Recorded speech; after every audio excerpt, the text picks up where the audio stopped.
Yes, you heard me. White is winning. This video is not a clickbait. White is completely winning this position even though the king cannot move, but this is winning for white. Pause the video and try to find out the moves and the sequence. Now this one is really complicated, but don't worry.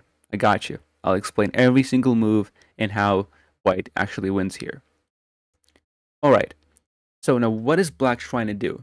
Black's trying to move this knight in a way to checkmate us.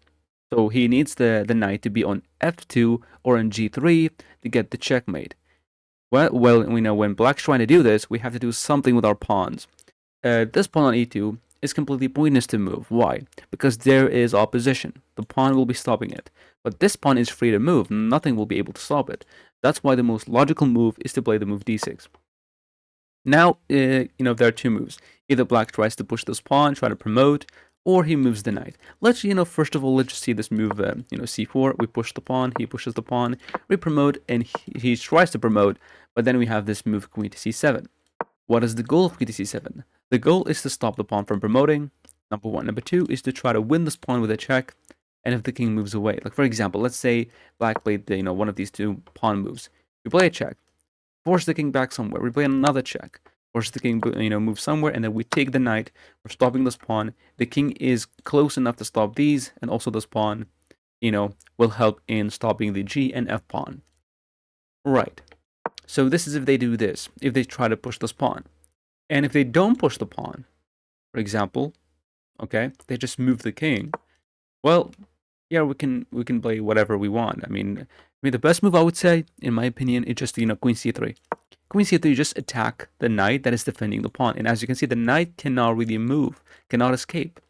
So he might play something like f5, we take the knight, and once the knight is off the board, then we can take this one, we can take this one, and that would be a winning position. Alright, so this is why after the move d6, black does not have time to play the move c4, c3, c2, c1. So black has to do something with his knight. The most reasonable move is knight to g2. What is the idea? The idea is to reroute the knight in a way that will be able to checkmate us on g3 or an f2. When black's trying to do this, of course, we have to keep pushing the pawn. He plays knight to f4. And the goal of knight to f4 is to either reroute to h5 and knight g3 checkmate, or knight takes e2, then knight g3 checkmate. Here, you only have one move. I mean, obviously, you have to promote to a queen. Now, black has two options, either to capture the pawn on e2 or to go back to h5 to threatening the move knight to g3 checkmate. Remember, our king cannot move. We only have the queen, so every single move counts. Let's see first what happens when knight takes e2. When knight takes e2, we can play many moves here. One of the moves is, for example, you can play some checks with the queen. You can play queen h8. I would say this move makes the most sense. Why? Because there's a pawn right here that is very annoying and threatening the checkmate. So once we kick the king away, for example, we take this pawn with the check. He moves, and then we can play more checks. And yes, some of you might say, well, this is not winning. This is very complicated, but it's not really. And after a couple of checks, we'll be able to take one of these pawns and stop the king. So for example, here, this pawn is really important for black because this pawn is very far away, from us to stop with our king.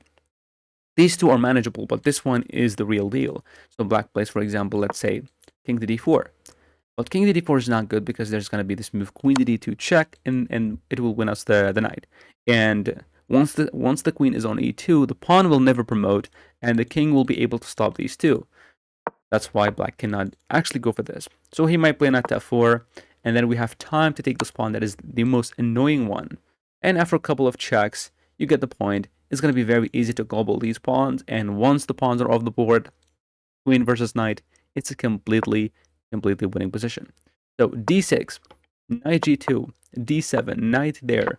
We promote to a queen, and they don't capture the pawn on e2. They instead reroute to h5, and the goal is to go knight to f3.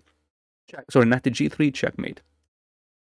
Now here we don't have many checks. For example, you might say, how about queen d7 check? No, we're completely losing this game. Why? Because they can play f5. That is the crazy thing. They can play this move f5 and block our check. Now we have no more checks. And if you play, for example, this check, now we're completely losing. Because he doesn't have to move the king. He can block with the knight, and our king is almost checkmated, we have to give up the queen, and then this pawn will promote, and they will win the game. Therefore, we don't play this check. The only move that, preserves the advantage is the move queen to h8, pinning the knight, stopping them from playing this move knight to g3, checkmate. Now here, many moves can happen on the board. Could be c4, could be f5, could be g5, could be whatever. If they play this move c5, now we can move the queen. Remember, we can move the queen because once the knight moves, this is checkmate. So the queen has to stay there, pinning the knight. So the only thing that can move is the pawn. So we play e5. You're like, come on, there is no way that white is actually winning here. What about this move c3? Well, you guessed it. We leave the pawn pushing. Yes, it is insane. We leave the pawn, pushing. We play this move e5. Like, what is the point of e5? They can play c2. They're gonna promote and win. We can't stop everything. There's this checkmate, there's this checkmate, and how on earth white is still winning this? Now and only now, because of this move e5, that we're actually winning. Because we can play a check on c8. Check, and we're trying to win this pawn on c2 before it promotes. And now, the move that actually maintains the advantage for black, which I showed you before, which is the move f5, is not possible anymore. Why? Because the pawn on e5 can do this. Now, he cannot block. The king is forced to move away. And if the king is forced to move away, then this square will not be taken anymore, and our king will be safe to move. So a move like knight to g3 check will not be checkmate. We can just move our king. Let's see, for example, he plays king g3 or king h4. Let's say, for example, king h4. Now what do? Well, we can take this pawn, but I don't think so. We can push this pawn, which is even better. We're trying to do more damage. Now, if we push the pawn, and some of you might say, come on, how is white even winning? There's knight check, king moves, and there's this pawn promotion. No, come on, guys, wake up. After this check, we just take this pawn. If we move, we're completely losing this game, right? We just capture the pawn, and we're completely winning this. What else can they do?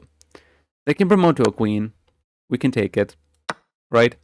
And then this check still doesn't work.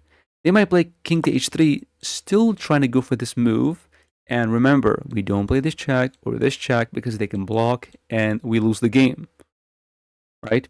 We play this move, queen all the way back to h6. What is the goal of queen to h6? The same thing. Pin this knight to the king so that there will be no checkmate, and the pawn at f7 will be able to push and promote and win this crazy position. If you love watching these videos, I make daily videos on these complex positions and I try to simplify them. So make sure to subscribe if you want to see more. Thank you for watching.